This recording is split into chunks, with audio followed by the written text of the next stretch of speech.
that Steve would be here.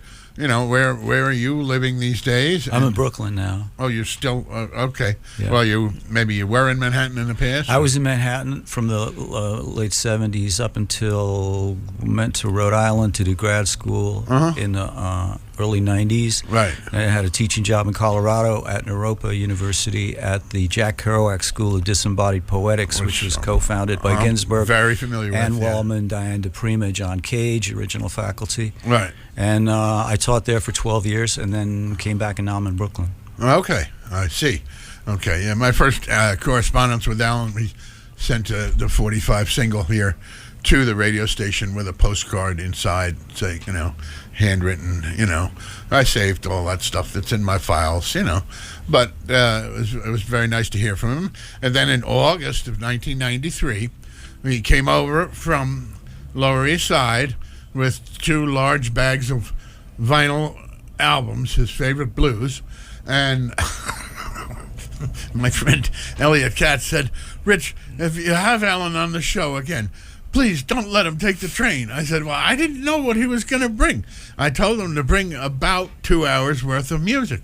But, he, like anybody, he's like, let's get carried away. So he had 2 big sacks of vinyl, and he got off the train, and Elliot met him at the train station, thankfully, and brought him over here. But basically, it was like, he was kind of worn out from schlepping those bags of vinyl. Did he carry it back to the city? Yes. Yeah.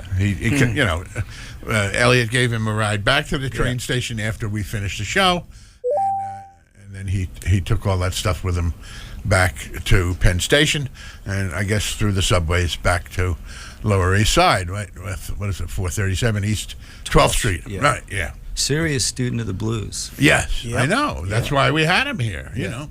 Yeah. And he knew a lot about the poetry of the blues. Yeah. And he always said the blues is the greatest body of poetry, in America, really. Yeah. Yeah, So. well, it came right. He comes from Whitman and Williams, so American vernacular. They don't get much more American vernacular than the blues. Indeed. Yeah. Right. There you go. Right. So we heard there, folks, opening up, we heard Duke Robillard, Just Kiss Me, and Blue Coat Man from Roll With Me, which is the latest album, and also some selections from New Birth Brass Band, I Got a Woman, the Ray Charles classic, Who They Want, and Fat Boy from New Birth Family, very New Orleans group. And so you guys brought some instruments. Steve brought Alan's old harmonium here. Why don't you guys do something live, and I'll check in again with the electronic digital display here to see what I can cue up here. Well, I think what I wanted to do is I've got Alan's harmonium here. I want to sing the first song that he ever wrote. Okay. From 1948, called A Western Ballad. And he wrote it for Neil Cassidy, whom he'd met 2 years previous. Right.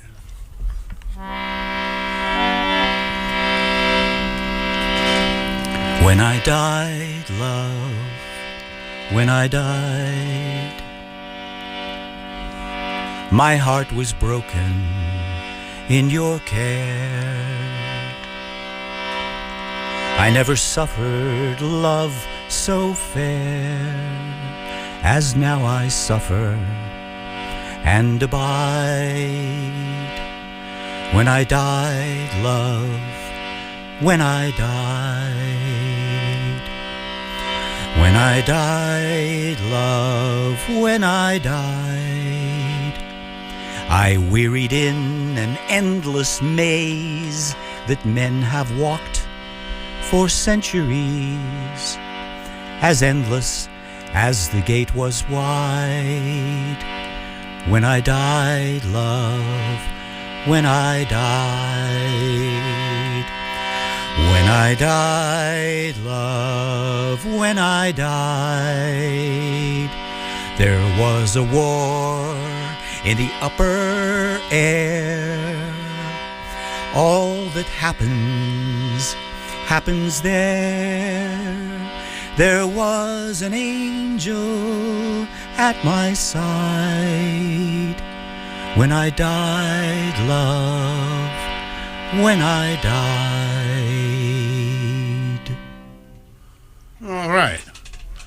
name is Steve Taylor, and he's here with Jair-Rohm Parker Wells. Jair-Rohm, tell us a bit about your own background, how you fell in with the New Brunswick music scene. Were you in college here at Rutgers for a while? Tell us more. Fell in describes it perfectly. I'm sorry? No, I didn't go to Rutgers. Oh, okay. I went to Tulane. Right.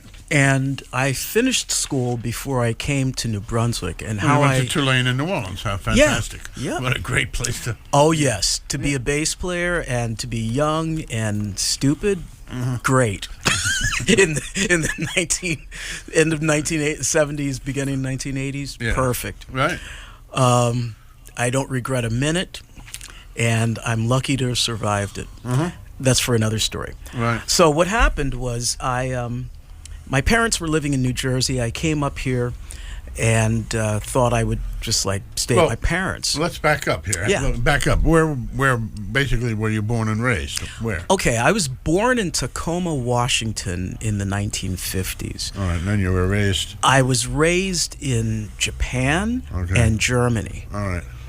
And I was here in the U.S. for about 5 years between 1980 and 1984, 85. So were you a military kid? No, not exactly. There was a brief period of military installation residency. Actually, we lived on Okinawa in a military installation called Camp Kui. All right. This was in the 1960s. So what did your father do that you had to be living in these places? Yeah, Dad wasn't living with us in Okinawa. Actually, he was living and working in Thailand. What did your mother do then? No, mom was a housewife. At that point, she was a housewife. Okay. Dad worked for the U.S. government, primarily for the Department of Defense. Oh, I see. His whole career. The end of his career, he worked for the Department of the Navy in Philadelphia. That's how they came to be in Cinnaminson. South Jersey. Yeah, they bought a house there when he got that gig, the Philadelphia Navy Yard. Okay. So I thought I would come up here and live with them, and Dad wasn't having it. This is after college, right? Yeah, this was after college. I thought I'd just bum around, So I was answering ads looking for bands. I was going to auditions and stuff, and I have to drop these names because these are people that are responsible for everything that good happened. So I answered an ad that was placed by Brad Hall. Okay. Looking for the late great Brad Hall, looking for a bass player. Right. And I made the audition. It was at his parents' house in Spotswood. Yep. Know it well. Yep. Cleo and his father were many loyal members of the old Spotswood. It still exists. The Spotswood Republican Club. Okay. Yeah. And they were beautiful people. I was considered myself a moderate Republican for a while. Then I was a libertarian, and then I fell into more of a left-leaning siding with the left atmosphere in college. And now I'm sure kind of more of a moderate Republican. That's all. Listen, even Thomas Sowell, and even Allen Ginsberg talks about the left and the right, and the left say they have a mystic fix and all of it. So go ahead, please. Yeah, well, Thomas Sowell was a Marxist when he was in college. So. Who? Thomas Sowell. Yes, right. The economist. Okay, right. Yeah, he was a Marxist in college. Yeah. Anyway, so I made the audition. I got into the band. Solar Circus. No, this was a top 40 band. Oh, Brad Hall's top 40 band. Yeah. Okay. And we rehearsed at his house in the cellar. Yep. And if you've been down there, his parents had a toy store. Well, he had very supportive parents too. Yeah. Right. And they had retired at this point. Right. So they sold out their business, and they had a bunch of stuff, a lot of stock that they were storing in the basement. So they had pinball machines, all kinds of bizarre exotic toy stuff in the cellar, and there was a band. I never was in that basement. Continue. Okay. Yeah, continue. Because the basement is significant here, because what ended up happening was we were rehearsing so much, right? And I was, my mother was driving me from Cinnaminson to Spotswood to make these rehearsals, and then sometimes I'd stay overnight in Spotswood at the halls. And so finally one day Mr. Hall and Brad sat down with me and they said, look, you can live in the cellar here, okay? Because you're here all, we made a place for you here in the cellar. And I lived there until Mr. Hall sat down with me later, some months later, and he's found apartments for me to look at. And he drove me around to all these different places, and I ended up moving into a place in New Brunswick. Okay, right. And that's how I got here. Right. And the rest, as they say, is history. Wow. Yep. So I have the Halls to thank for it all. And it's a connection with my hometown too. It's really, it's interesting. Yep. And Eric Bremer also. Right, Eric from Sayreville, yes. Yep. And this was also, like, once I moved into New Brunswick, that's when I first met Mark Diomede. Okay. And we started what became Juggling Suns and Solar Circus. Juggling Suns predated Solar Circus. Yeah, right. Okay. Yep. And these were bands that packed the Court Tavern on a regular basis. Yeah. Yep. Right. Juggling Suns and Solar Circus, yes. And DP and the Grays. And DP and the Grays. And Machine Gun. Right. Which was much later. Right. But still, it was such a... I was telling Steve when we were walking here, this was such a vital town for live music. So much music came out of this town. So many acts. Indeed. And when the Court Tavern was threatened to be closed, there was a big benefit to keep the place open, to pay the BMI and ASCOT, to pay the back taxes, basically, to the city of New Brunswick. And it was at the State Theater, and Patti Smith came and performed. And Patti Smith's mother was like my mother, because my mother said, come on, man, what am I reading in the paper here about the Court Tavern? You got to have a place like the Court Tavern and have it open, because people need a place to congregate and meet. It's true. Now, didn't Patti grow up? This is all... I think she grew up in Deptford. Pre-internet, she did. Yeah. And she went to Glassboro. She was Glassboro. I knew there was a Glassboro there connection. A couple semesters, Yeah. She's gotten an honorary degree from them since, but I think she was only there a couple semesters. She never did graduate. She moved to the city and fell in with the Lower East Side fell in with Mapplethorpe. Poetry That's what scene. Happened. Maplethorpe, yes. Right. Did you know the story about her meeting Ginsberg? She talks about it in her book. Her book is very compelling, and it had me up till sometimes 2 o'clock in the morning. Wait, was that the reading. Autobiography of Just Kids? Just I Kids, read that. Yeah, it's good. I don't remember the Ginsberg bit though. Yeah, I don't remember the Ginsberg Well, he bit used to either. go. She never had any money, and back in the day, if you were living on the cheap, you could go to a cafeteria. That's right. And put a quarter in the machine and get a sandwich, that kind of thing. Horn and Hard Art. So she's in the Horn and Hard Art cafeteria, and Ginsberg comes in, and he thinks she's a boy. Right.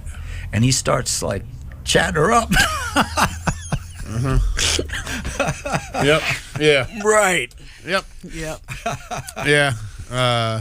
And in fact, David Amram writes. He's got a song that he recorded about Horn and Hard Art, Succotash Blues or whatever. Yeah. Because David was part of that scene as well, and he maintained that little. He had a little apartment on 6th Avenue and 12th Street for years and years and years. Finally, he gave it up. Oh God, I'm guessing he gave it up before or right around 2000 or 2001. Now he's permanently in Pete Seeger's hometown and alongside the Hudson there. But anyway, so this is interesting. So and let's not forget the Hub City All-Stars. Right. Who you also played with, right? Yes. With Andy Bernstein and Marco Dolce. Marco Dolce, yes. Yep. Okay. Shout out to them. I hope they're listening. They used to play at Court Tavern quite a bit. Yep. And they used to play Patrick's. Yes. I remember going to see them a lot at Patrick's. In fact, Handy and Throop. I ran that place for a while. That's where I got to know Cindy Dawson. Okay, and good. She and I collaborated on a couple of albums, actually, over the years. Right. And Pat Fasano and I are still in touch. Right. He's living in Costa Rica now. Well, Pat has a house in Asbury Park. Still. He has a few houses in Asbury Park. I got a tour of his house in Asbury Park. It's quite impressive. Yeah, the one with the terrace looking out over the... Yeah. Well, he's got one with this big wraparound porch right That's in right. the dead center of town. Yeah. That's the one. It's a good 8 or 10 bedroom house. Yeah, you know. beautiful. So Pat's done very well in Yeah. real estate, working with another part-time concert promoter, Pat Schiavino, who used to run shows at Club Monet. Oh, so okay. Pat Schiavino is still a big jazz fan, and Cool. Pat's worth having as a guest here one night too. Mm-hmm. Maybe the same night as you can come back, as time permits. But in any case, the main reason these guys are here, folks, is to mention this show coming up. It's going to be, I guess it's going to be like a long coffee house style show. It starts at 6 p.m. on Saturday, April 5th, right? Yes, sir. All right. And from that poster, who all is involved? Elliot Katz. Yes. Danny Schott. Absolutely. Steve Taylor. Yes. Mr. Steve Taylor. Right. Bob Rosenthal. Bob Rosenthal, Alan's old secretary. Yes. Yeah. Right. Rochelle Kraut. Okay. Not Bob's wife. Yep. Okay. Bob's wife. All right. And That's funny. I wrote and musicians. I tried. Besides Steve Taylor, other musicians, right? Yeah. Yeah. My band, I have a Grateful Dead tribute band called Ripplewood. Okay. And so we're the featured band, and we're going to play 2 sets. Uh-huh. And Steve's going to join us Right. on some songs during the second set. Primarily, we're going to do something that I've been wanting to do for a while now. We're going to do one of Alan's songs with the band, September on Just Row Road. Yeah. Yeah, and a couple Okay. of others. Right. So it's going to be an evening full of just like great poetry and music and art. Mm-hmm. I have to mention this: the Jerry Garcia Foundation Okay. is donating some of Jerry's original art Okay. for the event. Right. And let me see. And there will be other vendors on site as well, because there's going to be merch available. I see. Alan oriented merch. So. Right. And how could we forget? We forgot David Graham, Right. son of the legendary promoter Bill Graham. His book is very good. Bill Yeah. Graham's book is very good. Yeah. David will be emceeing. Good. And he's also going to read some of his own work. Uh-huh. So Okay, right. yeah, it's just for poetry lovers, for lovers of the music of the Dead, for lovers of just great American Right. 60s culture. This is the event. Okay. Well, why don't you guys go ahead. Steve was kind enough to bring his guitar. I guess it's in reasonably good tuning shape. And we'll try and cue up some of these electronic computer-based tracks that we were trying to cue up before. So, if you don't mind, you do something live. What did you, Jerome? Did you bring anything or no? No, you didn't bring a tambourine or anything, right? Okay. Hand claps. All right. So in the 80s, Ed Sanders, my brother in music from the Fugs. Yeah, I saw them at the Bottom Line. Yeah, you saw Ed me. and Thule. Well, I saw Ed and Thule Kupferberg, and Where, 84? and we sat with Alan and Peter. Yeah, Yeah, I was there. yeah, and you I was we in sat the band, with you. yeah. Well, you were in the band on stage, but Yeah. Alan and Peter and I and Elliot sat together. Yeah. and That was a great night. Yeah, It was packed. Peter got a little too A little high. Yeah. drunk and got thrown out. No. But other anyway, than so that, Sanders put out a call. He would do radio shows and tour around and do readings, and he would always announce he was collecting lyrics for Amazing Grace. And we got some great lyrics. Okay. One of my favorites was a guy who wrote, I got me an old pickup truck, an old Ford Ranchero. It always plays Amazing Grace, though it's got no radio. We had people who were Star Trek fans writing about Star Trek. So I'm going to sing Ginsberg's version of Amazing Grace. Okay. Right. Good. Thank you. Here we go. I dreamed I dwelt in a homeless place where I was lost, alone. Folk look right through me into space and passed with eyes of stone. Oh, homeless hand on many a street, accept this change from me. a friendly smile or word is sweet as fearless charity. Woe, working man who hears the cry and cannot spare a dime, nor look into a homeless eye, afraid to give the time. So rich or poor, no gold to talk, a smile on your face. The homeless ones where you may walk receive amazing grace. I dreamed I dwelt in a homeless place where I was lost alone. Folk look right through me into space and passed with eyes of stone. And here's my version. Oh, where is my old gaffer gone? I miss him bad, 'tis true. We sang together 21 years.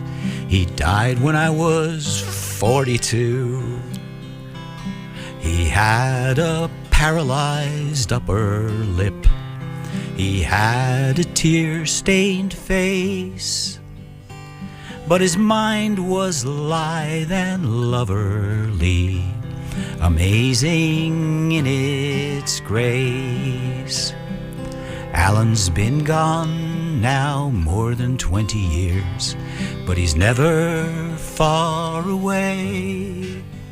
Sometimes he steals into my dreams, and I hear his voice every day.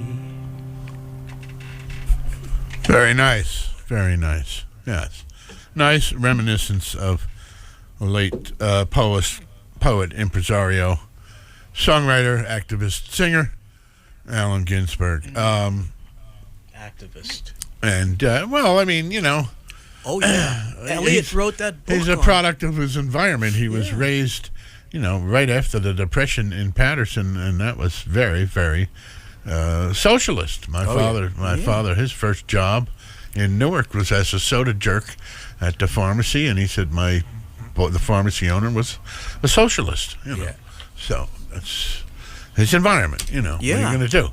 Elliot wrote a great book on Allen's political activism, right? activism. Yeah. Uh-huh. Yeah. Say what you want about his politics. He was an awfully good person and nonviolent, you know. You know, a lot of people don't realize he gave away most of what he earned. Every year, yeah. Yeah, he gave it away because he didn't want to fund the Vietnam War. Well, so he set up a nonprofit. Sure. And he paid Timothy Leary's legal expenses. He paid Amiri Baraka's legal expenses sometimes. He helped out a lot of people. Yeah. If you were a young kid poet living in the neighborhood and you couldn't pay your rent, you could fill out a one-page little thing and he would pay your rent 1 month. Well, and then also there's that story. I know he tried to call me when he was calling everybody he knew, and he left a half a message on my answering machine. Yeah. And then he also called Amiri Baraka in Newark and said, Amiri, do you need any money? Yeah. And Amiri said, no, Alan, thank you very much. I don't need any money, but that's, you know, that's so kind and so typical of his relationship with you know, with it's like, so you fail to understand, you know, why there's so much anger at times between blacks and Jews. You know, it's like it doesn't make any sense. You know, because Izzy Young and I used to talk about that. Oh, Izzy Young from the Folklore Center. Yeah. Izzy, oh my God. Izzy used to always say to me that I was the one who crossed the color line. Oh yeah. Yeah. Which I didn't understand for a long time. Well, I had Josh White Jr. here in this studio, you know, and Josh White Jr. was here, and you remind me of him a little bit, you know? Okay. Right. You know, among many other people, of course, Alan was here in August of '93, and it was a hot day, and he took those two big cloth I can't believe he did that. on the train. I didn't Wow. know. I said, just bring about 2 hours worth of music. But, it's like anybody. You're passionate about your stuff. You take more than you need, and that's I do that all the time as a Did disc you record jockey. that show? Yes, I did. Cool. Yeah. Yeah, I'd like to hear that. I know, but the initial interview with Alan was done at Cinema Sound on 75th Street, 311 West 75th Street, where I interviewed John Hammond, the producer, senior, where I interviewed David Amram, Pete Seeger, Alan, Dave Van Ronk, and then Letitia Baldridge for WOR, and then Henry Rogers for WOR as well. Great. From Rogers and Cohen in Los Angeles. But Henry was from Irvington, New Jersey originally. So, in any case, let's try and get to one of these tracks here. We're going to see what happens here.